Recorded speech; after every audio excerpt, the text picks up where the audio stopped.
मला माननीय डॉक्टर आशिषजी देशमुख साहेब, जिल्हा अध्यक्ष मनोहरजी कुंभारे साहेब, डॉक्टर पोद्दार साहेब आणि आमचे पालकमंत्री बावनकुळे साहेब यांनी अधिकृत माझी उमेदवारी जाहीर केली आणि मला त्यांचं भरपूरसं सहकार्य आहे मोप्याच्या विकासासाठी. ते नेहमी प्रयत्न करत असतात आणि आम्ही जेव्हा केव्हाही त्यांच्याकडे गेलो त्यांनी प्रत्येक विषय आमचे मार्गी लावले. मोप्याचा सिटी सर्वेचा असो, तलावाचा जो गेट बंद होता चावी कॅनलची तो विषय असो किंवा अजून अनेक विषय आम्ही जे जे घेऊन गेलो, डॉक्टर आशिषजी देशमुख आमचे आमदार साहेब यांच्याकडे घेऊन गेलो. त्यांनी प्रत्येक वेळीच आम्हाला सहकार्य केलं आणि पालकमंत्री साहेबांचाही मोप्यावर विशेष आशीर्वाद आहे. आमचे नेते इथले बापूसाहेबजी हळदे, मिश्वररावजी यावलकर आहे आणि हे नेहमी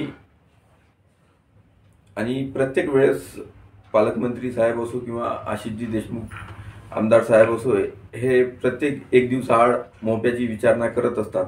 काय आहे, कुठे मदत लागते आणि मोप्यासाठी आम्ही काय करू शकतो, काही नवे आहे का प्रकल्प सांगा तुम्ही आम्हाला, आमची मदत घ्या, आम्ही देतो तुम्हाला, घेऊन या. प्रत्येक वेळेस सहकार्याची भूमिका त्यांची आमच्या वरिष्ठांची आमच्यावर आहे. या निवडणुकीत तुमचे कुठले मुद्दे आहेत? गावाला स्वच्छ पाणी आणि गावात आरो प्लांट लावण्याची इच्छा आहे माझी, प्रत्येक प्रभाग वाईज. आणि प्रत्येक लोकांपर्यंत आपण पोहोचलो पाहिजे, प्रत्येकांना न्याय दिला पाहिजे, रस्ते चांगले केले पाहिजे, प्रत्येक ठिकाणी हे जे शौचालय आहे स्वच्छता झाली पाहिजे यांची आणि प्रत्येक शौचालयापर्यंत लाईट गेला पाहिजे आणि प्रत्येक नागरिकांना योग्य तो न्याय मिळाला पाहिजे. त्यांच्या ज्या काही समस्या असेल नागरिकांच्या, त्या प्रत्येक समस्या आम्ही मार्गी लावण्यासाठी नेहमी सज्ज राहू. सुनील केदारांचं इथे प्रस्थ आहे, असं असताना सुद्धा डॉक्टर आशिष जयस्वाल हे आमदार आत्म झाले, आशिष देशमुख जी आमदार झालेले आहेत. तर काय म्हणजे एकंदरीत लढत राहणार आहे त्या? नाही, मी तुम्हाला एक सांगू इच्छितो की सुनीलजी केदार 2011ची निवडणूक जेव्हा आम्ही लढलो तेव्हाही ते इथले आमदार होते. 2017ची निवडणूक लढलो तेव्हाही ते इथं आमदार होते. आम्ही तेव्हाही त्यांना न घाबरता निवडणुका लढलो आणि मी तेव्हाही विजयी झालो, 2017च्याही निवडणुकीत विजयी झालो. आणि त्यानंतर जे आता विधानसभा झाली आणि आमचे नेते माननीय श्री आमदार आशिषजी देशमुख साहेब यांनी चांगली लढत दिली आणि हे आतापर्यंत जे गुंडेगिरीचं जे वातावरण होतं आणि जे क्रिमिनल लोक यांच्यासोबत होते, या साऱ्यांना मात करून आशिषजी देशमुख यांनी चांगला लढा दिला आणि पूर्ण वर्चस्व सुनीलजी केदार यांचं खतम केलं आणि इथं चांगल्या वातावरणात निवडणुका होणार, वेळीच्या वातावरणात. आणि ह्या सर्व गुंडगिरीवर आम्ही मात करणार. एवढी. ईश्वरजी यावलकर यापूर्वी येथे नगराध्यक्ष होते. देशमुखजी आमदार झाले तेव्हा त्यांनी मोप्यामध्ये विविध विकास कामे केलेत.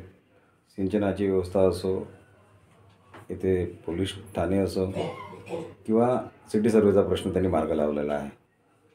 तर अशा वेळेस जर मतदारांनी तुमच्यावर विश्वास दाखवला आणि तुम्ही जर निवडून आलात, तुम्ही मतदारांच्या विश्वासावर खरी उतरणार का? 100% खरं उतरू. आम्ही याआधी बी मिश्वररावजी यावलकर नगराध्यक्ष होते, त्यांनी सलग 30 वर्षापासून पक्षासोबत प्रामाणिक राहून या नगरीच्या विकासाचा प्रयत्न केला आणि आतापर्यंत आमचे आमदार नव्हते इथे, त्यामुळं आम्हाला प्रत्येक वेळेस अडचणीला समोर जावं लागलं. आम्हाला माजी आमदार सुनीलजी केदार हे सहकार्याची भूमिका नव्हती आणि मोप्यावर त्यांचा विशेष राग होता, कारण की इथं प्रत्येक वेळेस त्यांना मतं कमी मिळायचे त्याच्यामुळं. आणि जेव्हापासून आमचे आशिषजी देशमुख आमदार झाले त्यांनी प्रत्येक वेळेस मोप्यावर विशेष लक्ष देऊन विशेष आशीर्वाद दिला. आता मागील महिन्यातच आम्ही 2.25 कोटीचे कामाचं भूमिपूजन आणि उद्घाटन केलं, लोकार्पण सोहळा.